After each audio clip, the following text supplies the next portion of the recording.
That's the Thank you, dumbest thing. Zoom. Thanks. Anyway, but yeah, go ahead, Stacy.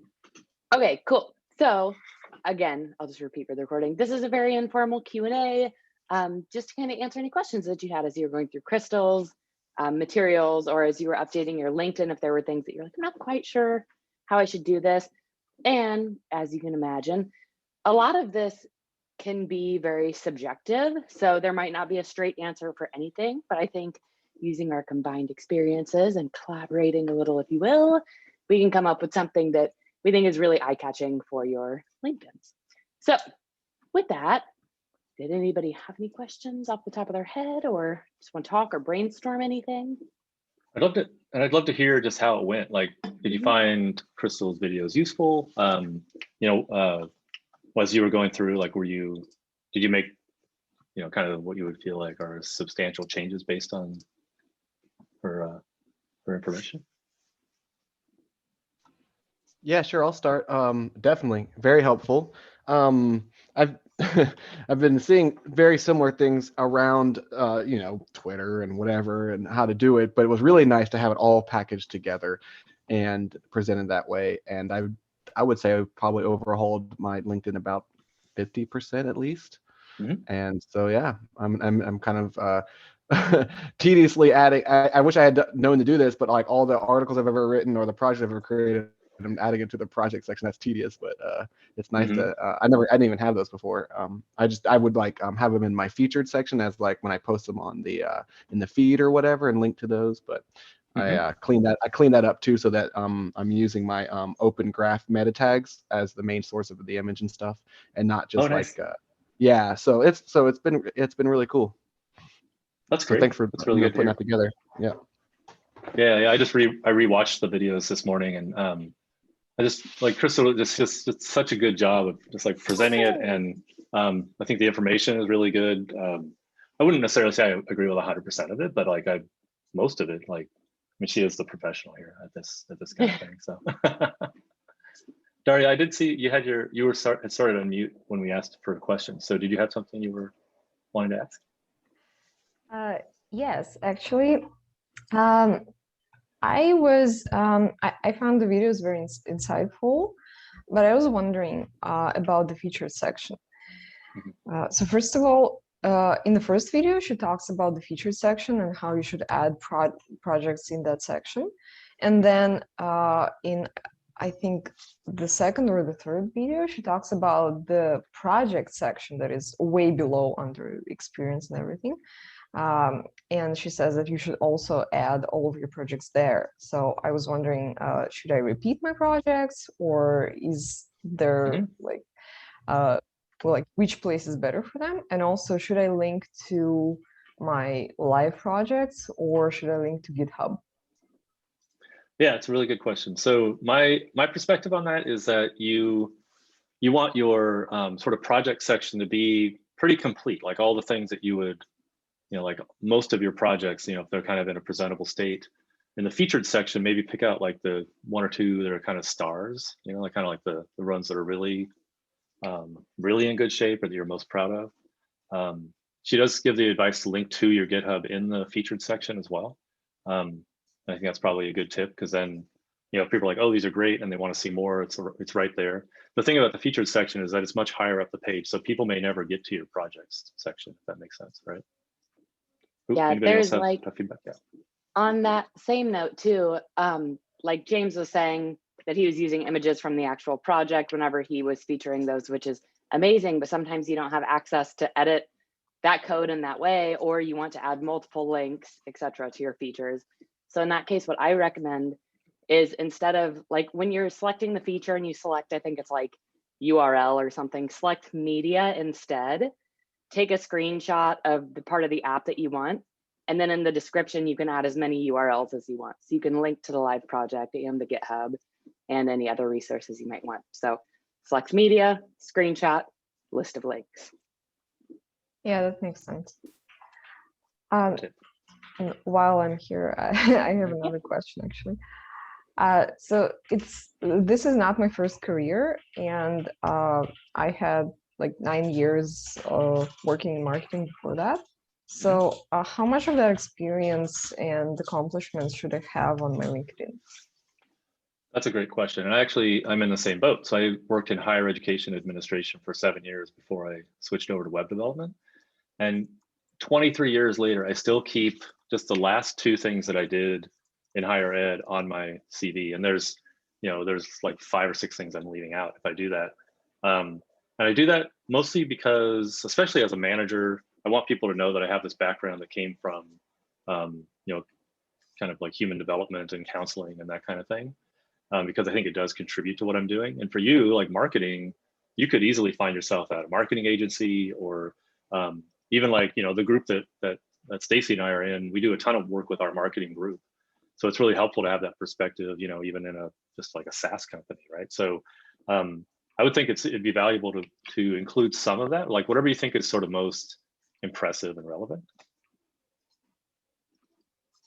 I agree. Yeah, like keep anything that you would be interested in like showcasing as part of your skill set. So if you had like a really impressive marketing job, totally keep that on there. Because again, when you go into an interview, your superpower as a career changer is that you can see outside of the dev role, that you can be like, I've worked in marketing, so I can see how these different things connect. And if you have those things on your LinkedIn, you can easily point to them in an interview like, right, well, I've never done this in a dev job, like in an engineering role, but I have done something similar in this marketing role that you can see on my LinkedIn. So it's going to be helpful to have that there to kind of like point to as you sort of make the transition. And as you get more developer experience, those are the things you want to showcase. You can start dropping things off, but they can really help you like shine as a career changer with more knowledge than just engineering stuff.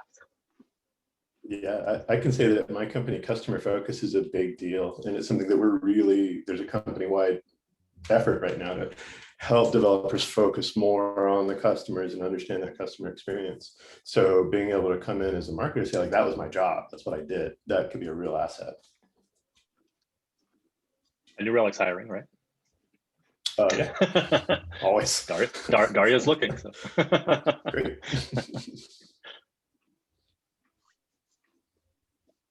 What else? What other questions do people have? We had a couple people join the call kind of after we did the first round of just like asking like how was it helpful, like the videos, and like were you able to make a lot of changes based on the information? I'll jump in if that's okay. Yeah, of course. First off, yeah, the videos have been very helpful, almost to the point where I feel overwhelmed with all the changes that I need to make, but it's good. Is it okay? Because this is just, so we're just kind of Q&Aing about anything regarding the LinkedIn primarily, and maybe even resume stuff. Is that correct? Yeah. Oh, sure. Yeah. Okay. Actually, if it's okay, John, you were mentioning briefly when it comes to, and anyone can jump in with this, when it comes to the customer service thing and trying to weave that in. Are there any, I feel like I'm still really struggling with that, just because I've done a lot of retail. I worked in food co-ops, for example, both behind the scenes, like in the back, but also customer facing, like working in a wellness department. Holy crap, the stuff that I would have to work with was pretty, I don't even know how to quantify it, but are there certain ways of presenting that just to kind of help, that you can think of that help people understand? Sure. Does that make sense? It does. There's certain ways I think that software companies talk about customer focus, like the words customer focus, for example, or I hear that a lot. Or user experience is another thing that's a little different, but it's a little bit related. I wouldn't say that you were a UX. I wouldn't claim to be a UX expert if you haven't worked in building like UIs and things like that. But you can still say that you have a lot of customer empathy, or that you are focused on the customer experience, or that you have a lot of experience working with customers and understanding what they need and what they're looking for, and that you can bring those skills. Those would be some ways that you could approach that. I like to because I was in the same position, and like again, it's like your superpower is somebody who's worked with humans to then go onto an engineering team and build for humans. Like it's very easy for engineers to kind of forget that that side of the process and product exists. But you can use words like, I'm really passionate about bridging the gap between users and engineering teams so that we can make sure we're creating products for the people, and like really bring it into like, how can you create this product for actual users, and how are you in touch with humans and users, and like what kind of experience do you have with like working to understand what people need and serving them. I think it would probably also inform how you work on a team, and how you like say, you know, you need to work closely with a designer or something like this. Like you probably have would bring skills from that experience to be able to be a better sort of teammate to that person as well. I'm guessing. So yeah, it's the specific language is sometimes hard to get right, but you know, it's definitely valuable stuff to be trying. And you know take a first shot at it, and then you know a mentor is going to review and can maybe give you some tips as well. I wonder if it would be useful to kind of understand a little bit the gap that exists a lot of the time in engineering culture, that you can say like, I can help to fill that gap. What will happen a lot of the time when engineers don't have that customer focus is that they'll build something that is, you know, really cool or really technically interesting, but doesn't necessarily actually solve a problem that customers really have, or maybe it does it in a way that isn't accessible to those customers. And that's a big problem for companies. So being able to say that, oh, you're going to connect those things, you really care about building things that people will actually use and enjoy and will matter to them. Like that's the kind of the what you want to be able to communicate. Yeah, like, and it's so much more than just like, I know what customers want. It's like, I've built the listening and empathy skills necessary to listen to what they want and continue asking questions to get down to how we can build a solution for that problem. Listening, bridging the gap, empathy, teamwork, collaboration. Trying to think of like the other buzzwords that you can throw in there. That's all I got. These are great so far. They're just even the fact that able to get a little confirmation about some of them that I have been using, but also hearing some others being used in ways that I hadn't really thought of before, but are really hitting the nail on the head. So cool. Nice. Thank you. Other questions, comments, thoughts, just in general about LinkedIn, resumes, cover letters? I know that somebody had a question about cover letters earlier on. I had one gigantic question about cover letters. Okay. Because I'm struggling with hitting the perfect balance in cover letters between like formal and informal, because some companies really don't want to see this like, dear hiring manager, blah, blah, blah. And it's hard to tell, for me at least, what kind of company that is. And so yeah, like any tips would be useful. I would say for me, whenever I've approached this in the past, like I've struggled with the same thing, like how do I write for this specific company? And what I tend to do is go find out if that company has a blog, go look at that company's value pages on their website and see what kind of language they use when they write it. If it feels very kind of like uptight and corporate, like try and match their language a little bit. It's much like when you're working in customer service, right? You try and like match the language of the customer you're working with, match their kind of energy level. So if you were applying for like, say, Zapier, for example, you go on our website and see a lot of very casual, fun language. And so in that case, you know, you'd want to start with something more like, hey friends, or whatever it might be, rather than if you were applying at Microsoft, for example, you'd probably want more of a, to whom it may concern, or whatever it might be, because they're a little more corporate. More business. Yeah. But yeah, like have a couple different versions of your cover letter that you can like pull language from. Any other thoughts on that, John, Andrew, anybody? I like that idea of having sort of boilerplate ready, like, you know, having like there's casual, formal, and it's something in between. So you're not having to like reinvent it every single time. You know, just like, oh, this kind of matches the one that's in the middle. I'll just use that. You know, so you're not, because you it could take a while to get a job, and you might be doing dozens of applications and Yes. things. So rather than like every single time, like, what do I do? I know I had a few too that were like vertical related. So like a lot of us, we have a lot of scattered work history. So I had a cover letter that was like, this one really leans on my customer service experience, or this one really leans on my education experience. So it's like highlight some different things. It might make sense to, if you can find out who the hiring manager is too, like that's going to vary a lot. Like at Relic, for example, I know that there are some hiring managers who care a lot about the cover letter, really want a cover letter, and there are some who don't at all.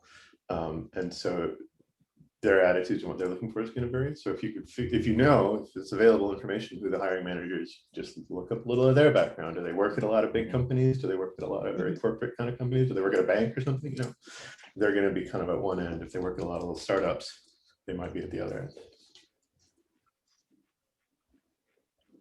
I love that idea of kind of like snooping and like creeping on people, because it is so much about who you know and not what you know. So if you can find those people, just be like, hi, that can be a good thing. Yeah, that Don't be a makes sense. creep, but I do think that it's good to put a little of your personality into it, no matter which end of the spectrum you are in terms of formality. Like it's you know, hiring managers are people, and especially for early career engineers, they're going to get a lot of applications. So getting that little bit of human connection where they see you as a person a little bit is always going to help. Also, like, you want to make sure you're going to enjoy the job. You want to make sure they're hiring you, like the you that you want to be. So if you don't want to be stuffy and corporate, like, don't even start it, because you have to maintain that once you do it. Yeah, I was going to say, I kind of can't help it. Like there's always something when I write one of these kind of things, it's always a little bit like trying to be a little dad jokey or something, but I also wouldn't want to work at a place that wouldn't want me to bring that to the place. So, but I also realize that's kind of a privileged position. I've been in tech a long time, so I have some leeway, right? So you had another question, Dory. Yeah, I think that it's awesome advice, because I do want the company to like see my full personality. I was wondering if, like, I don't know how many cover letters you read, but is there anything specific that you look for when you're reading a cover letter? Yeah, I don't read very many, actually, to be honest. So I think, like, in at least the way that we do recruiting at Zapier, if a candidate's included cover letter, I almost never see it. So it's more the recruiters probably read it. Actually, I'm not even sure if we ask for one. So we don't. You know, there's some places, like if you're an email to the recruiter might count kind of as the cover letter, so it's a little chance like but the thing anyway, for what I do when I do see them, like the things that I'm looking for is something. Tell me that I want to hear the narrative, like what's compelling about how you got to this point and are interested in the job that I'm hiring for. I can read your resume to see what skills you have and what jobs you've had and all those kinds of things, but like what has you excited about working for Zapier or for on my team or something.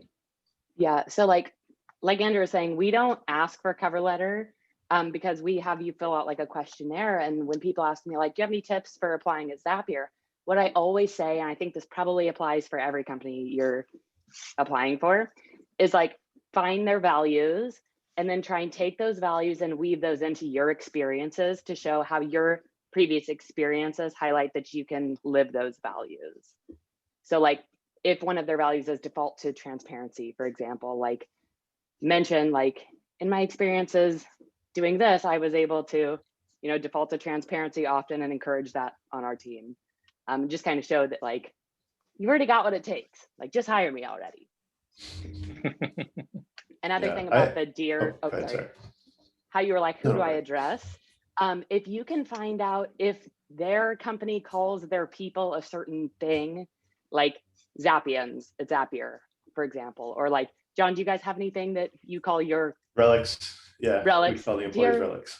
So if you can find out if they have like a name like that, like I'm just looking at my cover letter that I sent to Andrew for the role I'm in now. And I wrote, "My dearest Zappians."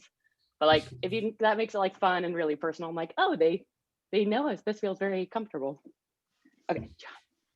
Yeah, no, I end up reading a lot of cover letters. They're very optional. We don't require them. We've got some guidelines that we send to everyone who's applying here, and they kind of walk through a little bit of what we're looking for.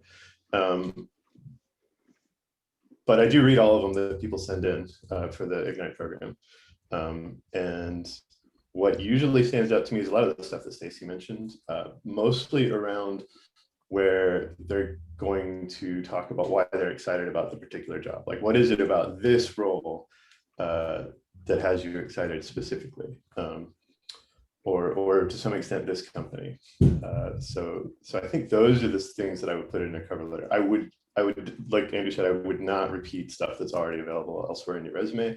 You don't need to just repeat all that stuff. I can read your resume and see all that. I probably already have. But specifically, I think that's a great place also, again, for a little bit of that personality to come through, and a little bit of like, you know, your past and how it applies to this role or things like that. Yeah, exactly that. And this is like a cover letter is a really great way for you, if you don't have a lot of developer experience, to tie those previous experiences that might not seem related into the role. So say you're applying for a support engineering role, that's where in your cover letter you can be like, I think that my history in, or my success in customer support is going to like really help me excel in this role, because I'll be getting to use my catalytic skills to create better tools or whatever it might be. Fix people, help people, fix tools, help people, or fix people, whatever you do. Sometimes. Whatever you're doing. Sometimes. I think that kind of made me realize there's sort of two things that you want to demonstrate in a cover letter, and one of them is how your skills are relevant and will help you succeed, and the other is that you are going to care about that role, about that position. So like, for example, you might be like, I am really passionate about building things that help other people do their jobs, but I love building tools. That would tell me like, oh, okay, that's what New Relic does. Maybe you would be passionate about building stuff here, you know? So it's kind of hit both sides of that. Yep, love that. Anna and Katya, we haven't heard from you. I just wanted to make sure you had space to ask any questions you might have or give any feedback about the videos and the process so far. No. Okay. Sorry. Go ahead, Katya. I thought videos were really good, going into great detail about what makes a good LinkedIn profile, and I too felt overwhelmed by the changes I need to add to my LinkedIn. At the moment, my main worry is that I don't have much tech experience to show, and it's really, really obvious, which makes me feel very bad. And also, yesterday I watched Lisa's video, and there was a bit when she said how she feels it's not really necessary to add work history dates, and I wish that was possible on LinkedIn as well, because I think some dates from my work history make me come across really, really old. And yeah, that also make me feel very bad. Yeah, just this is it. Yeah. I mean, I think a lot of, I think people probably don't pay as much attention to the dates. I mean, I guess you're saying like some of the things that you have on there were just from a long time ago, or? Yeah. Yeah, because like I have a gap, like after, like when I was leaving the Bay Area, I have like a 6-month gap and stuff, but no one's ever brought it up. So that kind of thing I don't think is a big deal, especially these days. Like maybe 20 years ago, it might've been a bigger deal, but yeah, I don't think it's not bad to include stuff that's older. I mean, especially if it's if you can make the connection between that experience and the work that you're doing now. So I guess if you don't, but as far as not having a ton of tech experience, emphasizing the studying you've done, emphasizing the projects you've done, Collab Lab can be a big part of that as well. I think those things are all showing that you're putting the effort in and that you're learning the right things. You just got to work with what you got, I guess. But yeah, I don't know if that's helpful. But and John, you have a point to make? And also, sorry, go ahead. I was just wondering, what kind of tech projects would catch your attention? if you were looking for someone to hire. Yeah, that actually plays right into what I was going to say, Okay. which is that the biggest thing that I look for, since I hire only early career engineers, very few of them have very much tech experience in terms of job experience. So what I've found makes the biggest difference is any kind of completed projects. If you have a project and you got it done and you shipped it, you know, whatever shipping it means, that's what you can show instead. And it makes a difference. That's one of the things that I definitely pick up on. And you know, if you can link to the GitHub so I can like actually look at the source, that's even better. Though I don't often do that because I have so many that I couldn't possibly look at the source for all the projects that everybody sends it. It's hundreds of them, but it's still, I like to see it, and every so often I will go take a look. In terms of what kinds of projects, I would say, again, for an early career engineer, finished projects. Those are the good ones. Projects that you got out the door. Because there's a saying that, you know, the first 90% of the work takes the first 90% of the time, and the last 10% of the work takes the second 90% of the time. So actually getting a thing done is a big milestone. It's a big step from having something in progress. The particular types of projects, I think it really depends on the particular type of job that you're looking for. And I would just say something similar to what they're doing in that role. So if you're applying for a web development position, web development projects. If you're applying for, you know, something more backend related, then something related to whatever kind of backend thing you're applying for. If it's in the same general neighborhood, it'll be fine. If you happen to have the exact same tech stack that they're using, that's a small bonus. You know, that's good.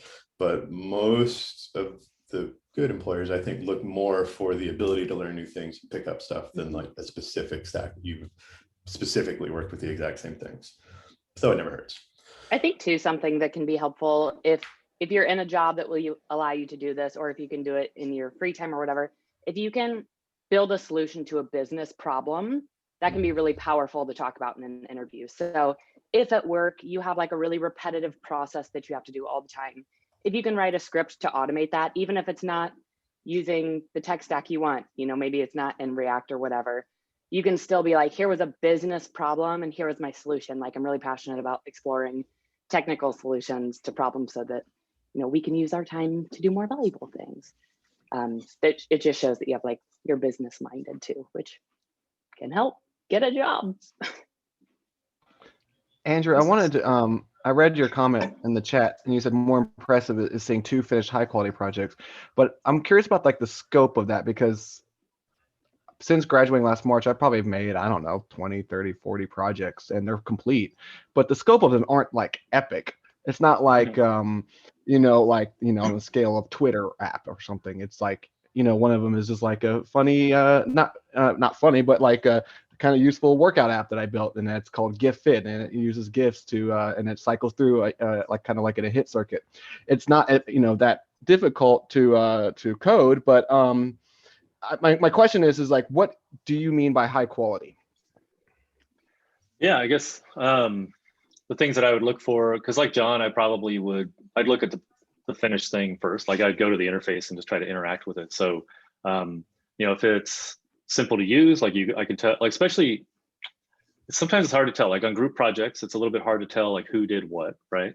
But if these are things that you built on your own and there's like good attention to the user experience, you know, it looks fairly polished, there aren't errors or kind of like weird things that happen when I try to use the app. And then, you know, it's, anyway, I guess like that's kind of mostly it. And then if I were to look at the code, just that it's, you know, organized well and kind of, you know, it's fairly understandable, and like look at your commit messages and stuff. It's like, it's an example of your work, right? So even if it's something you're building on your own, are you sort of practicing the way you're going to play? You know, like, are you, like, even if it's just you, like, are the commit messages meaningful? You know, are you going as far as to like submit PRs to yourself so you can kind of like keep track of milestones in the project? You know, like those things would be kind of extra impressive. Yeah, that's what I was going to say. Like, so much, as you know, like at Collab Lab and stuff, so little of your dev job is actually coding. So if you can show that, like, take your smart shopping list app that you built here and like send it out to people to actually use, and then collect their feedback, and then create GitHub issues out of those and talk about like, I collected feedback and like, I want to keep improving this app. Like there's other things you can do that aren't coding that could like help make that project look a lot more robust and thoughtful. And again, demonstrate like how you work, that you appreciate, you know, user feedback and stuff.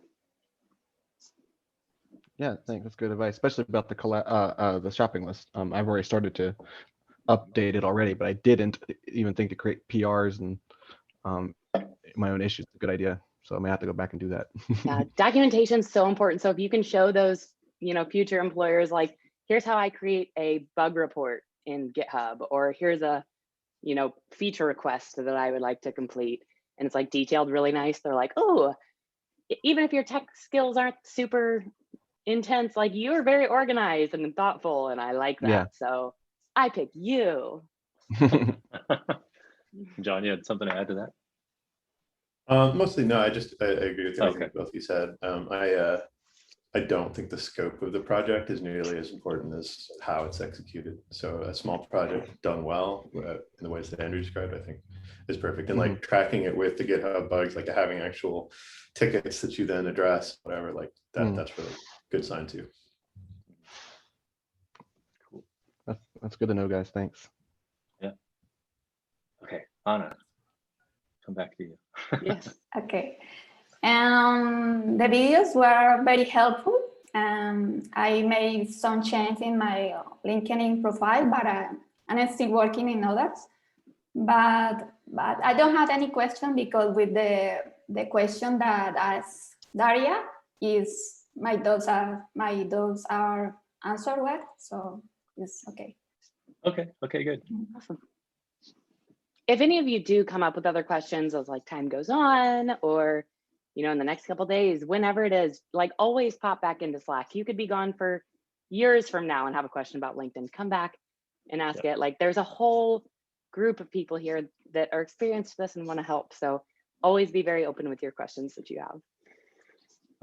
And Crystal, who made the videos, is in our Slack team. So she's a little busy at the moment because a colleague quit. So she's covering a couple, you know, like more surface areas. So she wasn't able to kind of be on the call and things. But you know, if you tagged her in and asked her a question, she would probably respond. And I'm hoping that her time frees up by the next time we do this, and she could be kind of back here with us live. But one thing I did want to say, a couple people mentioned it being a little overwhelming, like because there's so many changes you need to make to it and those things. So I would just like a software project, like set priorities, right? So the stuff that's above the fold, top priority.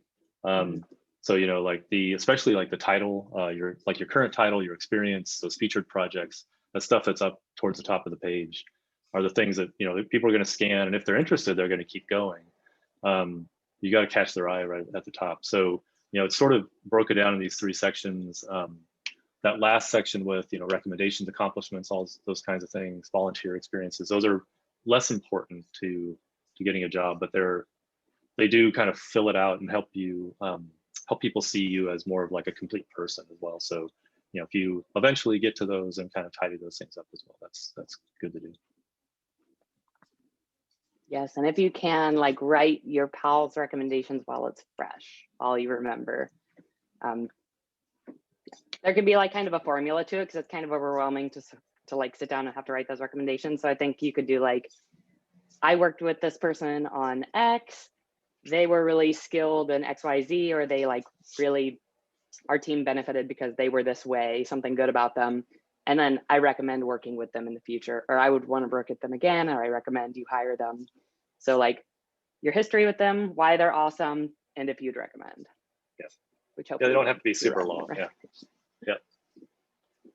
I think that that last point too, like I'd love to work with this person in the future, is like it's like social proof for a company that like, oh, okay, you know, this is somebody that people do like to work with. I feel like that's the most important part. That's the part that I want to know. And would you want to work with this person or not? Yeah. Yeah. 5 stars, would recommend. What about GitHub squares? Are they the most important thing to get hired? I don't think so. I mean, I think there are probably companies that do take that really seriously. I think there are more companies now than even like a year or two ago who realize that like there are, there are some people who their work is, behind like it's what am I trying to say? It's like proprietary, so it's not on GitHub. There are people who like it's like a pretty biased indicator. So if it's there, great, I can look at your work, and this a lot of squares is kind of impressive. But if it's not there, I try really hard not to discount somebody for that. If that makes sense. So, but if you are, you're early in your career, you're trying to you're in the job search. And if you're working on projects, I would have them in GitHub just to feed the squares. Like that's why they have the squares. That's why GitHub has the squares. Use GitHub, but anyway. I put this in the chat, but on GitHub you can have personal readmes now, which are amazing. And I saw some of our collabs had them when you were applying, but that can really overshadow the squares. So if you don't have a lot of squares, I would highly recommend going and doing a personal readme, because it's like, if you can kind of like explain yourself there, talk about what you've been up to, and it can be like really beautiful and like designed well, then it's like, once you get to the squares, it's kind of like, I don't care. I already love this person. Yeah, for what it's worth at Ignite, I don't think I would look at the squares at all. I wouldn't have any impact on me either way. We're like getting ready to move to GitLab at work, and I'm like, I'm gonna grab a screenshot of my squares and post it like in my README, like, this is how much I'm working. It's just on GitLab now. Yeah. Because it's like, I don't want people to care about the squares. I really don't, but there's no denying that our eyes look at them and develop a bias. They just do. Like, even if you don't want it to, it will. You'll start like spinning up a story on that person. Like, it's just the way brains work. I think for me, I know that the squares are kind of a marketing campaign on GitHub's part, and so it goes in the same filter. The visual filter is any ads that I see. It's just like, oh, nice. It is kind of the shape of the banner ad too. Yeah, there should be extensions for like people in hiring that like block it, like just block out the squares. Just add it like to how, block, yeah. Yeah, exactly. They'll block out like names and pictures and stuff. Like, get rid of those squares too. I like it. It motivates me to keep going. I don't feel pressure. I don't feel pressure to like, I have to have 1,000 or whatever, but I'll look and I go, oh, I haven't hit it for a minute. Let's go do some stuff. Oh, for sure. It for sure fuels my toxic American work culture, my work brain. Like, I have a screenshot of mine when I was like birthing my baby. Like, this was me giving birth. And it's like green, green, green, green, green. I'm like, God, that's not something you should be proud of. That's like embarrassing. Yeah.